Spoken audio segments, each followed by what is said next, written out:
Hey there, and welcome. Today, we're going to tackle one of the most useful tools in English for making comparisons. It's all about showing that two things are equal and doing it with real precision and confidence. So, let's just jump right in. Okay, think about this for a second. It's super easy to say one thing is more than another, right? My car is faster than yours. This book is more interesting than that one. We learned that pretty early on. But what happens when things are equal? How do you say that two movies are equally good or that your coffee is just as hot as mine? That's the real challenge, and it's exactly what we're going to solve today. So, to get our heads around this, we're going to use a really simple but powerful idea. Just think of it as the balance scale rule. This is such a great way to think about it. The as structure is basically your verbal balance scale. When you say something is as tall as something else, you're mentally placing them on either side of this scale and telling the world, hey, these are perfectly balanced. They're equal. It's really the most natural way to say A is the same as B.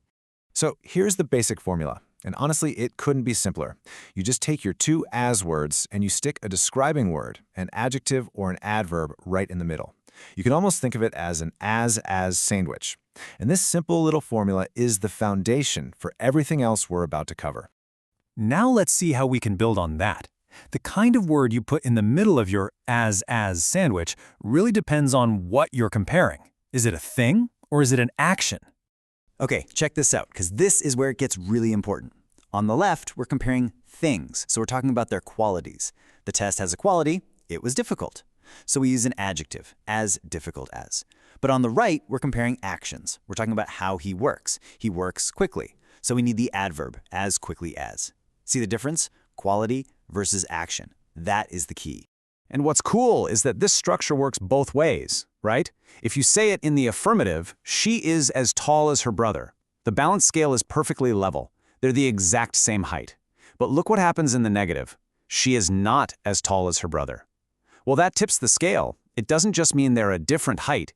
It specifically means she has less of that quality. In other words, she's shorter. Now here's a quick pro tip for you. You might sometimes hear or even read the phrase not so as. And it's not wrong. It means the exact same thing as not as. But you know, if you want to sound current and natural in your day-to-day conversations, I'd say stick with not as. It's just way more common these days. All right, so you've got the basics down. Ready to level up? We can actually add a few small words to this structure to make our comparisons a lot more powerful and a whole lot more specific. Here are 4 awesome ways to add some real punch to your comparisons. You can use just to really emphasize that perfect equality. You can use multipliers like twice to get really specific. You can use not nearly to show there's a huge difference between things. And you can use possible to talk about reaching the absolute maximum. Let's zoom in on that multiplier for a sec because it's super useful. I mean, saying the new laptop is twice as fast as my old one is so much more precise than just saying it's faster. You're giving an exact measurement. It's literally double the speed. And you can do this with 3 times as, half as, you name it. It's an incredibly powerful little trick. And this one? Oh yeah, you have definitely seen this one. As soon as possible. We even shorten it to ASAP. This phrase is a perfect real-world example of what we're talking about. It means with the maximum possible speed or at the absolute earliest time. It's all about expressing that limit of equality. All right, this next part is super important. We've built this perfect, beautiful balance scale. Now I'm going to show you the common traps that people fall into that can break it, so you can make sure to avoid them. Okay, this is probably the #1 mistake people make. Look, the as structure is already doing the job of comparing. So adding an like in smarter or the word more like in more difficult is just overkill. It's like saying compare. You just need the base word, smart, difficult, big. That's it. Here's another one that trips people up all the time. The word than is best friends with words like taller or smarter, right? Taller than, smarter than. But our balance scale structure is a fixed pair. It is always as, then your word, and then as again. Never, ever than. Remember what we said earlier about things versus actions? Well, here's a perfect example of that. Ask yourself, are we describing the singer, who is a person, or are we describing the act of singing? We're describing the action, the verb, so we need an adverb. How does she sing? She sings beautifully. And for our last trap, you can't forget the second half of the phrase. Saying the film was as good the book is like building a bridge that's missing its other side. It just doesn't connect. You absolutely need both as words to complete that comparison and keep the scale perfectly balanced.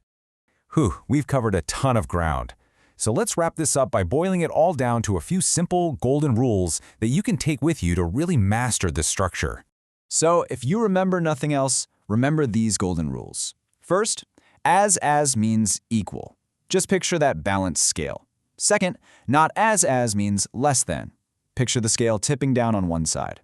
Third, always use the simple base form of the word. No ER, no more.